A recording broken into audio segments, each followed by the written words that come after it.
도널드 트럼프 대통령은 오늘 오후에 트루소셜에다가 지금 보시는 것처럼 두 개의 문서를 게시를 했습니다. 아무런 설명 없이 그냥 문서 두 개만 딱 올려놓았습니다.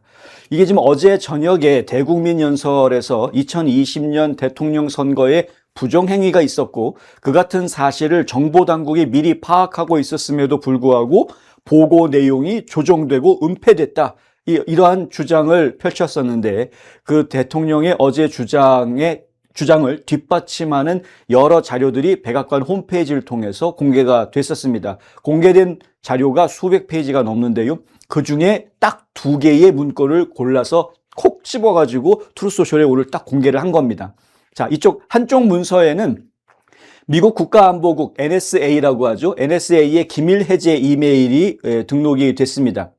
여기 보시면은 이제 from NSA라고 되어져 있죠. 이게 이제 NSA에서 국가안보국에서 보낸 것이고, 이게 보면은 이제 to로 되어져 있는 게 역시 NSA 쪽 관련자한테 보내진 것으로 보입니다. 여기 보면 이제 이메일 주소들이 다 NSA가 들어가는 것으로 보아서는, 그러니까 내부적으로 보내진 이메일이다 이렇게 볼 수가 있겠죠.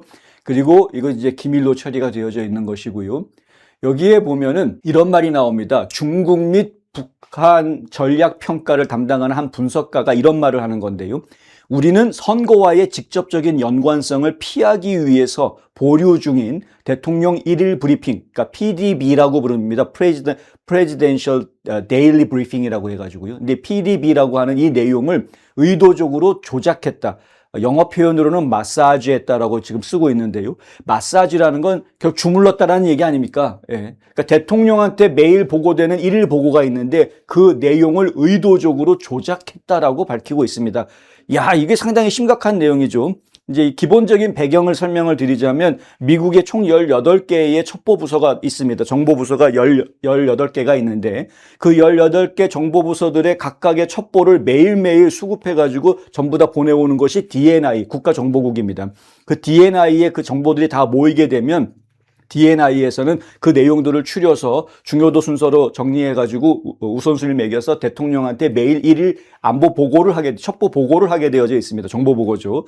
그게 바로 이제 PDB라고 하는 것인데 그 1일 보고의 내용을 조작을 했다라는 이야기를 지금 하고 있는 겁니다. 어디에서? 국가안보부에서, 국가안보국에서. 이 이메일의 제목을 보면은 뭐라고 되어 있냐면은요. Note to Election Threat 45-day ICA China Section Drafting Team이라고 되어져 있습니다. 그러니까 2020년 미국 대선에 대한 외국 세력의 개입 여부를 조사하는 45일 기밀정보 커뮤니티 평가팀의 내부 소통 문서다라는 거죠. 이 앞에 RE라고 그래서 reply라는 것이 달려져 있는 거 보니까 서로 간에 주고받고 답변하고 뭐 이런, 그래서 이 평가를 하는 사람들이 45일을 앞두고 대선 45일을 앞두고 기밀 정보를 다루고 있는 사람들이 서로 내용을 주고받는 사람들이 얘기를 하는 과정 중에 우리가 지금 대통령 1일 보고 내용을 마사지했다. 그러니까 조작을 했다라고 이야기하고 있는 내용. 트럼프 대통령과 트럼프 대통령의 지지자들은 이 문서를 근거로 해서 이른바 딥스테이트 정보 당국 관료들이 선거에 중국이 개입했다라는 중요한 정보가 트럼프에게 보고되는 것을 의도적으로 억누르고 지연시키고 축소하려고 했다. 이렇게 지적합니다. 자, 또 다른 문서가 하나 더 있었죠. 이것도 이제 이메일인데 이 이메일은 2026년 7월 3일에 여기 보시면 빨간색으로 표시가 되어 있죠. 트럼프 대통령이 기밀 해제를 한 내용입니다. 그러니까 대통령이 직접 기밀 해제를 지시한 그러한 문건입니다. 여기에 보면은 여기에도 마찬가지로 reply로 되어져 있고 NSA 뭡니까? Deliberately Messaging Election PDB 뭐 이렇게 되어져 있습니다. 그러니까 NSA가 선거 관련해서 대통령 일을 보고 문구를 의도적으로 조정한 문제라고 아예 그냥 제목에다 그렇게 딱 걸쳐놓고 그것에 대한 답변, 회신 이렇게 지금 제목이 걸려 있고요. 앞서서 저희가 좀 전에 보여드렸던 그 문서, NSA 분석가가 지금 대통령 일일 보고를 조작했다, 마사지했다라고 이메일에다가 폭로했던 그 내용에 대해서 상부기관인 국가정보국이 이 지도부 사이에서 오간 긴박한 그러한 내부 반응을 지금 이 편지가 담고 있다라는 거죠. 여기에 보면은 한 정보 관료, 여기 표현에는 이제 제레미 원이라고 되어져 있습니다. 익명을 사용한 건데 이 제레미 원이라는 정보 관료가 그들이 PDB, 그러니까 대통령 1일 보고의 문구를 선거와 멀어지도록 표현했다 이렇게 쓰고 있습니다. 그러니까 실질적인 선거, 실제 선거와는 거리가 먼 정보가 되게끔 조작을 했다라는 이야기죠. 이게 이제 눈에 띄는 언급이고요. 왜 그들이 선거 분석 내용을 의도적으로 조종을 하는지, 그러니까 이제 deliberately massaging, 이거 왜 이거를 의도적으로 마사지 했는지 이것이 상당히 우려스럽다라고 지적하는 그러한 내용이 들어가 있습니다. 정보가 고의로 축소되거나 은폐됐을 가능성을 내부적으로도 이미 인지하고 있었다라는 걸 보여주는 거죠. 그런데 이 보고가 트럼프 대통령한테 보고가 되지 않았습니다. 이러한 이야기들이 오고 갔다라는 내용도 트럼프 대통령한테 당시에 전달이 되지 않았습니다. 또한 이메일에는 2020년 11월 30일로 예정되어져 있는 대선 외세 개입 기밀정보 커뮤니티 평가 초안 작성 마감일을 맞추기 위해서 국가정보관들과 진행 상황을 확인하라는 지시가 들어가 있기도 합니다. 또 부서 간의 이제 조율 과정들이 포함되어져 있는 거죠. 이같이 트럼프 행정부에 의해서 공개된 실제 정보 기록물들은 2020년 대선과 관련해서 중국 개입 의혹이 딥스테이트에 의해서 의도적으로 통제됐음을 입증하고 있습니다. 백악관이 어젯밤에 공개한 수백 페이지 분량의 기밀 해제 정보 문건에서 밝혀진 내용들을 정리를 하자면 크게 몇 가지 좀 이야기를 할 수 있을 것 같은데, 첫 번째는 뭐냐면 중국의 대규모 유권자 데이터 해킹 및 유출 부분입니다. 중국 정보당국이 2020년 미국 대선을 전후로 해서 약 2억 2천만 명에 달하는 미국 유권자 등록 정보를 불법적으로 탈취하고 해킹했다라는 거죠. 트럼프 대통령이 어젯밤에 연설을 하는 과정 중에 가장 사람들한테 귀가 솔깃하게 만들었던 단어가 이 해킹이라는 겁니다. 이 과거에는 절대 이 전산 해킹을 통해서 선거에 개입했다라는 것을 인정하지를 않았습니다. 그럴 의도는 있었는지 모르겠고 계획은 있었는지 모르겠는데 실행된 적은 없다라는 것이 정론이었습니다. 그래서 사실은 법원에서 판결도 그런 식으로 판결을 냈었고요. 왜냐하면 정보기관들이 그렇게 이야기했다. 정보기관들이 이거 조작된 적이 없고 해킹당한 적 없다. 안전한 선거였다라고 보고서를 냈기 때문에 이 보고서의 기준이 정부기관을 믿지 않으면 누구를 믿겠느냐 이거죠. 정부기관의 보고서에 따르면 당신들이 주장하고 있는 해킹당했다라는 주장은 이거는 근거가 없는 주장이다. 법원에서 그렇게 판결을 내린 거였습니다. 법원에서 괜히 진 게 아닙니다. 부정선거 주장하는 사람들이 자료가 없고 증거가 없어서 진 게 아닙니다. 판사들이 눈이 멀었던 거죠. 정부가 거짓말할 거라고 생각을 못했던 겁니다. 그리고 유출된 데이터에 유권자의 이름, 주소, 전화번호, 정당 지지 성향 이런 것들이 포함되어 있는 것으로 지금 이야기가 됩니다. 이거보다 좀 더 심각한 정보가 들어갔을 가능성도 있습니다. 지금 트럼프 대통령 쪽에서 이야기하고 있는 걸 보면 소셜 번호, 그러니까 사회보장 번호 같은 것들도 유출이 된 것으로 그렇게 이해를 할 수 있습니다. 이렇게 민감한 데이터들까지 유출이 됐다라고 하면 그러면 상당히 심각한 문제로 연결될 수밖에 없는 것이죠. 왜냐하면 이 사회보장 번호 같은 것들이 유출이 됐다라는 이유가 그 증거로 저희가 보고 있는 것이 바로 가짜 운전면허증입니다. 가짜 운전면허증 19,000 몇 개 공항에서 발견됐다. 근데 그게 한 번에 한 공항에서 그렇게 발견된 것이고요. 또 다른 지역에 또 다른 공항에서 또 발견된 것들이 더 있습니다. 그러니까 이게 굉장히 많은 그런 그 가짜 신분증들이 만들어졌다는 건데, 그 가짜 신분증이라는 것도 그냥 무작정 아무렇게나 만든 게 아니고 실제 미국에 살고 있는 사람들의 이름과 주소, 소셜 번호 이런 것들을 활용을 해서 만들어졌다는, 이게 상황이 지금 심각하다라고 말씀드릴 수 있는 그런 부분인 거죠. 그리고 다시 한번 오해하시는 분들을 위해서 이 지금 미국 언론들이 우리 미국 국민들을 속이고 있는 부분인데, 그게 대학생들이 술 마시러 가려고 술 사려고 쓰기 위해서 가짜 신분증으로 활용하려고 한 것이지 유권자 등록을 하려고 한 것이 아니다라고 이야기를 하고 있습니다. 언론들은 그렇게 주장을 하고 있습니다. 그런데 실제로 과연 그렇겠느냐라는 거죠. 제가 전에 설명을 드렸습니다만은 상당히 많은 주들이, 지금은 좀 달라진 데들이 있긴 합니다. 근데 과거에는 상당히 많은 주들이 DMV에서 운전면허증이 발급된 사람들의 그 명부가 자동으로 유권자 명부로 넘어가게 하는 이런 것들이 굉장히 많습니다. 그런 주들이 상당히 많습니다. 가짜 운전면허증이라고는 하지만 그 가짜 운전면허증을 가지고 누군가가 어떻게든 활용을 하기 시작을 하면 얼마든지 유권자 명단으로 그 리스트가 넘어갈 수 있는 가능성은 충분히 있다라고 보여지는 겁니다. 자, 좀 더 이야기를 좀 드리겠습니다. 미 정보당국 산하의 정부 투명성 태스크포스의 문건에 따르면 중국이 최소 18개 주 이상의 유권자 등록 명부 시스템에 침투해서 훼손을 했다. 컴프로마이즈 했다라는 겁니다. 컴프로마이즈 했다라는 것은 뭐 조작했다라고도 지금 저희가 이해할 수도 있는 그런 정도의 수준의 단어입니다. 이 훼손을 했다라는 정보 분석이 나옵니다. 그러니까 그만큼 지금 미국이 각 주마다 유지하고 있는 전산 시스템들이 매우 취약하다 이렇게 말씀드릴 수 있는 거죠. 실제로 개판인 곳들이 많습니다. 지금 사람들이 착해서 그런 건지 순진해서 그런 건지 이해가 안 될 정도로 이렇게 허술하게 운영이 되고 있단 말인가? 라고 생각이 들 정도로 명색이 미국인데 그리고 정부 시스템인데도 불구하고 허술하게 전산 시스템들이 운영되는 경우가 많습니다. 어쨌든 최소 18개 주에서 유권자 등록 명부 시스템이 침투당했다. 그래서 2억 2천만 명의 유권자 명단이 넘어갔다. 그 2억 2천만 명의 유권자 명단이 넘어가는 것은 각 주의 침투에 들어가서 주정부 서버를 해킹한 부분도 있었겠지만 틱톡이라든가 이런 중국 공산당이 개입할 수 있는 중국인들이 운영하고 있는 이러한 앱들을 통해서 개인정보들을 수집한 것들도 포함이 됩니다. 이런 부분들도 상당히 민감하게 볼 수밖에 없었고요. 그래서 이제 화웨이 시스템 같은 거 미국에서는 사용하면 안 된다. 틱톡 이거 미국 기업이 되지 않고 중국인들이 관여하고 있는 기업으로서는 틱톡은 미국에서 사업하면 안 된다. 이런 얘기들이 그 당시에 나왔던 이유가 사실 이런 것 때문이었습니다. 두 번째, 정보당국, 그러니까 인텔 커뮤니티라고 부르는데 이 정보당국 내부에 정치적 조율 및 의견 대립이 있었다라는 이야기입니다. 18개의 첩보부들이 있는데 그 첩보부들이 다 순수하지만은 않았다. 오염된 첩보부들이 상당히 있었다라는 거죠.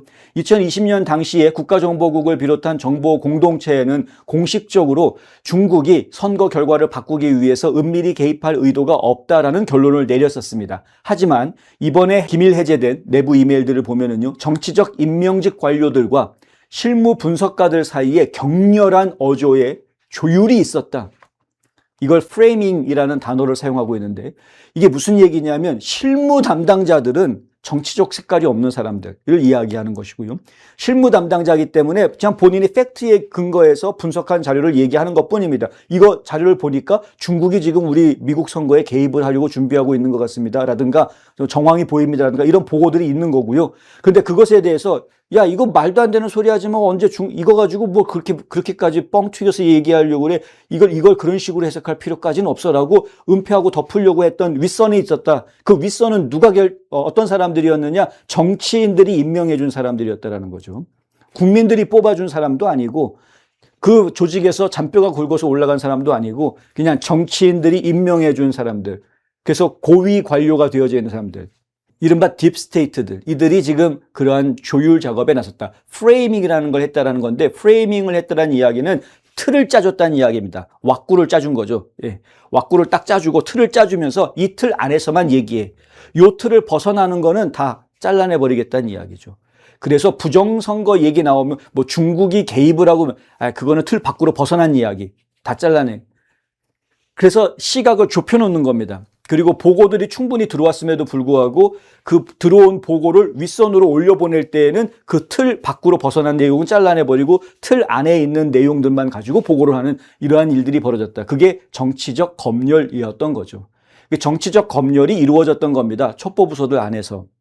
2020년 9월 3일자 DNI 내부 이메일에는 한 관료가 여기에 정치적 성향이 스며드는 것이 우려스럽다라고 적은 내용이 나옵니다. 또 NSA의 저희가 아까 보여드렸던 문서에 있었죠. 대통령 일일 브리핑 이 문구 수정 사실을 알게 된 국가정보위원회의 선거 위협 분석국장이 아니 이 PDB를 선거와 연결짓지 않는다고? 야 이거 정신이냐? 야 내가 지금 정신을 잃겠다. 이런 말을 합니다. 아주 끔찍하다는 얘기를 하는 거죠. 아니 선거가 지금 개입이 당할 수 있고 부정선거가 발생할 수 있는 그런 위협 요소가 발견이 됐는데 그거를 대통령 일을 보고해서 뺐다고? 뭐 이런 겁니다. 놀란 겁니다. 그런 이야기들이 포함이 되어 있는 걸 봅니다. 그러니까 이번에 공개된 문서가 워낙 많다 보니까 지금 전부 다 분석을 제가 다 해본 건 아닙니다만 그런 내용들이 들어간 문서들이 포함이 되어져 있었다. 자, 세 번째, 국내 선거 인프라 취약점 및 부정투표 조사. 이 부분도 저희가 좀 심각하게 보는 분. 2020년 10월 달에 미시건주 머스케건 지역에서 약 8천에서 1만 건의 허위 유권자 등록 신청서에 대한 경찰 및 FBI 초기 수사 파일이 조사가 됐다. 이 파일이 이번에 공개된 문서 중에 포함이 되어져 있습니다. 자, 이 당시에 FBI가 표본 조사를 실시해 봤더니 107건 중에서 91건이 데이터베이스와 일치하지 않는 가짜 신청서였다. 가짜 유권자 등록이 있었는데 그게 거의 90%에 거의 90%에 달하는 가짜 유권자 등록 신청이 있었다. 심각한 문제죠. 다만 이 사건은 2025년 9월 달에 FBI가 범죄 혐의점을 찾지 못해서 공식 종결한 사안이다라고 BBC가 보도를 했는데 그게 정말 혐의가 없어서 못 찾은 건지 아니면 방해받아서 더 이상 수사하지 말라고 수사를 방해받았던 건지 어떤 내용인지는 좀 더 들여다봐야 될 부분인 것 같습니다. 국토안보부의 조사를 인용한 섹션에 보면은요. 연방선거에 약 22만 명의 비시민권자가 유권자로 등록되었다라는 시스템적인 취약점이 노출됐다. 이런 주장들이 담깁니다. 지금 숫자들이 계속 조금씩 다르게 나오는데 왜냐하면 이것이 보고된 시점에 따라서 숫자들이 좀 바뀌는데요. 최종적으로 어제 트럼프 대통령이 이야기한 숫자는 25만입니다. 25만. 팍스뉴스 디지털에 따르면 국토안보부는 캘리포니아 주에서만 19만 832명, 뉴저지 주에서는요 3만 5,152명, 네바다 주에서는 15,903명, 펜실베니아 주에서는 14,576명 비시민권자가 유권자 명부에 이름이 올라가 있는 것으로 그렇게 지금 추산하고 있습니다. 이걸 추산이라고 말씀드릴 수밖에 없는 이유가 뭐냐? 이들 주들 캘리포니아, 뉴저지, 네바다, 펜실베니아 이런 주들이요 유권자 명부를 공개를 안 합니다. 하라고 하는데도 하지를 않습니다. 들통날까 봐 안 하는 거죠. 2020년 베네수엘라 마두로 정권이 자국 선거의 투표 총량을 감사로 잡아낼 수 없도록 디지털 방식으로 조작, 조율했던 구체적인 음모를 CIA가 파악했던 보고서도 이번에 공개가 됐습니다. 이게 무슨 얘기냐면 베네수엘라에서는 부정선거를 해도 부정선거가 발생했다라고 이의 제기가 들어오면 그럼 재검표해. 재검표하거나 혹은 감사를 실시를 했는데 잘못한 게 드러나지 않았다. 선거는 안전하고 깨끗하게 치러졌다. 끝. 이렇게 조사 결과가 나올 수 있게끔 기가 막히게 속여 넘기는 방법을 베네수엘라는 찾아냈다. 그 방법이 무려 14가지라고 합니다. 근데 어쨌든 그 방법들을 CIA가 알게 됐다라는 거죠. 그러한 보고서들이 있었다는 겁니다. 근데 베네수엘라가 마두로가 자기 나라에서 자기 선거하는 것만 이 방법을 사용한 게 아니라 미국도 이렇게 할 수 있었다라는 이야기. 트럼프 정부는 이를 근거로 미국의 전자투표 인프라도 이와 유사한 해외 해킹 위협에 위험하게 노출되어져 있다라고 주장하고 있습니다. 기밀문서 폭로에도 변하지 않고 있는 언론들 자세 상당히 지금 심각한 문제로 지적받고 있습니다. 어제 트럼프 대통령이 이 연설을 하는데 이 NBC 방송, ABC 방송, 트럼프 대통령이 직접 대놓고 발언을 해버렸죠. NBC하고 ABC 같은 방송들은 오늘 내가 이거 연설하는 거 중계도 안 한다고 그랬다. 중계 거부했다. 라고 그냥 대놓고 얘기했습니다. 트럼프 대통령 화가 많이 났죠. 이거 방송 허가 취소해야 된다라는 이야기가 지금 나와 있는 상황. 실제로 취소가 가능한지는 모르겠습니다만. 왜냐하면 국민의 알 권리를 침해한 것이죠. 국민의 권리를 침해한 것입니다. 만약에 국민의 권리를 침해했다면 공공성의 책임을 다하지 않은 것이기 때문에 징계를 받아야 될 상황이다라고는 제가 충분히 이해할 수 있는 이런 상황입니다. 기본적으로 이 좌편향 언론들, BBC, 영국의 BBC부터 시작해서 NBC, ABC 등등등 이런 좌편향 언론들은 이번 기밀 해제 문건들이 시스템적 취약점이라든가 아니면 정보당국 내에 치열한 의견 대립이 있었다는 것을 보여주고는 있으나 그것까지는 인정해 주겠는데 하지만 2020년의 대선 결과 자체가 광범위한 부정행위로 인해서 뒤바뀌었다. 원래는 트럼프가 당선된 건데 조 바이든이 당선된 것으로 이렇게 바뀐 거다. 이런 식의 결정적인 이런 걸 얘기할 수 있는 결정적이고 확실한 증거는 여전히 부족하다라고 이야기합니다. 이게 이제 좌파 언론들이 하고 있는 이야기입니다. 심지어 상당수의 언론들은 아예 연설 중계도 거부했다. 부정선거 시도가 있었고 그 의혹을 은폐했다라는 문건이 이렇게 공개가 됐음에도 불구하고 좌편향 언론들은 여전히 증거 부족이다라고 이야기를 합니다. 결과가 바뀔 만큼 트럼프가 당선됐다라고 이야기할 만큼의 확실한 증거가 있느냐? 계속 증거 있으면 내놔라고 자꾸 손을 내밀고 들이받으려고 하는 것이 좌파 언론들의 특징입니다. 지금 현재 모습입니다. 근데 앞서서 제가 설명드린 대로 CIA가 분석한 부분이 있죠. 마두로가 베네수엘라에서 부정선거를 치렀는데 전산으로 해킹해서 부정선거를 치렀는데 선관위 의원들도 본인들도 모를 정도로 감사를 했는데 감사 결과도 이거는 뭐 문제가 없다라고 결론이 나오게끔 이렇게 했다라는 이야기. 그 방법을 CIA는 확인을 했다. 와, 이렇게까지도 할 수 있구나. 그렇다면 미국도 그렇게 해킹할 수 있었던 것 아니냐. 그래서 지금 저희가 설명드릴 수 있는 게 2024년 선거 때 똑같이 해킹이 이루어질 수 있었던 상황이었는데, 그런데 지금 일론 머스크라든가 패트릭 버니라든가 이런 분들이 이 스마트매틱 전직 직원들하고 같이 공조해가지고 해킹 작업, 역 해킹을 했다라는 거 아닙니까? 역 해킹을 해서 실제로 저 도미니언 서버, 저 세르비아 쪽에 있었던 도미니언 서버 본부를 공격을 했다. 서버 공격을. 그 서버를 무능화해 놓으니까 외국에서 들어오는 해킹을 제대로 할 수가 없었다. 그래서 2024년 선거 결과 트럼프 대통령이 승리하는 결과가 나올 수 있었던 것이 외부 해킹을 막았기 때문이다. 이런 이야기들이 이미 저희가 공개되어져 있는 이야기들 아닙니까? 근데 이러한 이야기들이 이미 공개가 되어져 있음에도 불구하고 여전히 좌파 언론들은 귀를 막고 있다는 거예요. 들으려고 하질 않습니다. 트럼프 대통령이 대국민 연설을 한다. 그런데 방송을 안 합니다. 아니 3일 전에 미리 공지를 한 건데 오늘 당장 발표해도 특별 편성으로 생중계를 내보낼 수도 있는 건데 3일 전에 미리 공지를 했음에도 불구하고 언론사들이 방송을 안 합니다. 이거는 방송 스케줄 문제가 아닌 거죠. 그러니까 이러한 것들이 지금 좌파 언론들이 얼마나 정치화되어져 있는가 하는 것을 극단적으로 보여주고 있는 모습이라는 겁니다. 어찌됐든 간에 어제 지금 트럼프 대통령의 연설 내용의 핵심은 크게 두세 가지로 저희가 정리를 할 수가 있는데, 첫째는 중국이 선거 개입을 하려고 했다라는 점. 중국이 선거 개입했다라고 결론을 내리진 않았습니다. 그건 분명하게 이해하십시오. 트럼프 대통령이 중국이 선거 개입했다, 이놈들 때문에 선거 결과가 바뀌었다, 이렇게 말한 게 아닙니다. 다만 중국이 선거 개입을 할 수 있는 충분한 준비 작업은 다 해놨다. 선거 개입이라는 거는 있는 일이다. 이거를 우리가 무시할 수는 없다. 이게 이제 핵심이고요. 두 번째 이야기는 뭐냐면 이것이 딥스테이트에 의해서 보고가 되지 않았다라는 이야기. 보고가 됐어야 되는데 보고가 되지 않았다. 그래서 트럼프 대통령이 그 딥스테이트를 제거하는 작업을 지난 1년 반 동안 아주 열심히 해왔던 겁니다.